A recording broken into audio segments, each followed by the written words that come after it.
On va maintenant s'intéresser à ce qui se passe de l'autre côté de nos frontières et retrouver pour l'occasion Loïc Delamordé, qui est notre correspondant permanent à Londres et qui va vous emmener tout à fait exceptionnellement dans une terre de glace et de feu, où les scientifiques tentent de prédire les éruptions volcaniques. Vous avez peut-être déjà compris qu'il s'agit de l'Islande.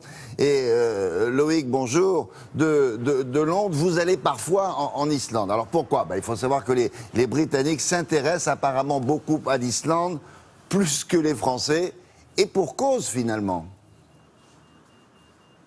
Et oui, bonjour William, pour cause, parce que tout simplement, bien quand les Britanniques regardent à l'ouest vers l'Atlantique, ils n'ont que deux voisins, l'Irlande et l'Islande. L'Islande, évidemment, est plus proche du Royaume-Uni que de la France. Et effectivement, ici, nous, au bureau de Londres, nous y allons de temps en temps. Et je peux vous dire que c'est un pays absolument fabuleux. Le tourisme là-bas y est d'ailleurs en hausse. Alors, c'est un pays qui intéresse les Britanniques aussi, parce que, vous vous en rappelez peut-être, il y a 6 ans, il y avait une éruption, un massif, l'Eyjafjallajökull, vous savez, c'était un volcan avec un nom imprononçable, qui avait diffusé ces fumées dans toute l'atmosphère et résultat qui avait bloqué le trafic aérien pendant une semaine, y compris ici au Royaume-Uni, mais partout ailleurs dans toute l'Europe. Ça avait coûté très cher et donc c'est pour ça que les Britanniques sont très intéressés par les développements des scientifiques islandais pour prévoir les éruptions volcaniques et puis surtout pour nous, ça nous donne l'occasion de vous réchauffer un petit peu dans cet hiver et de vous montrer des images absolument sublimes comme vous allez le voir dans ce reportage réalisé avec Laura Calmus.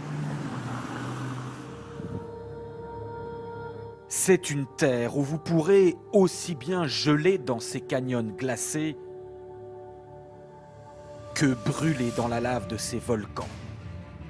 L'Islande est un lieu pas toujours accueillant pour l'homme, alors il a trouvé une solution pour aller l'explorer sans risque, le drone. Ce jour-là, ce pilote de drone va approcher son appareil pour étudier ce volcan à 70 mètres à peine au-dessus de la lave, qui affiche une température de 2000 degrés. Ces drones peuvent aider les scientifiques de plusieurs manières. Leurs images aériennes permettent de créer des cartes 3D très précises. On peut les équiper de capteurs ou de caméras infrarouges pour mesurer l'activité thermique dans une zone. Mais le plus intéressant, c'est surtout de pouvoir s'approcher d'endroits trop dangereux pour les vulcanologues. Étudier les volcans n'est pas qu'une affaire de recherche fondamentale ou de protection des populations.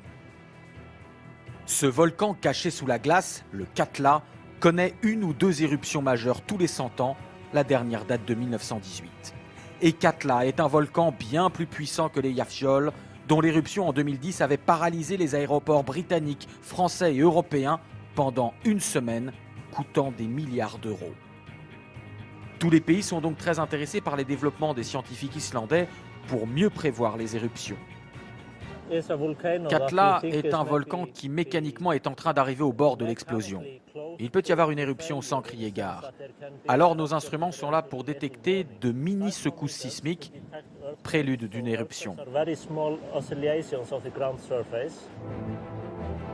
L'Islande abrite l'une des plus fortes concentrations de volcans de notre planète, avec pas moins de 130 volcans actifs, répartis sur cette île fascinante aux portes de l'Europe.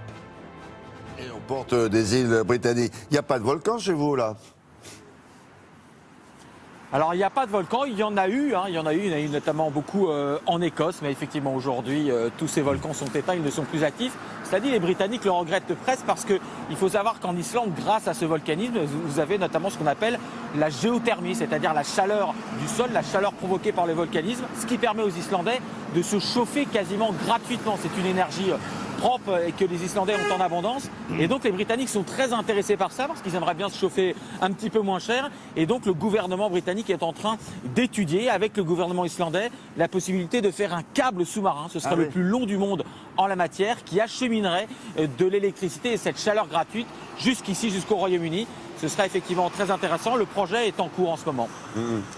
Loïc, vous avez changé de lieu, là, de rue, parce que j'ai l'impression qu'il y a plus de circulation. Non, mais voilà, les Anglais, vous nous avez peut-être vu ces dernières semaines, ils s'étaient un petit peu assagis, il y avait les vacances scolaires, ça y est, là c'est reparti. Non, c'est le même endroit. Ah bon, très bien, merci. Je m'inquiète pour vous. Merci Loïc. Ouais, vous avez raison, c'est très gentil, merci beaucoup. Bon week-end et à bientôt.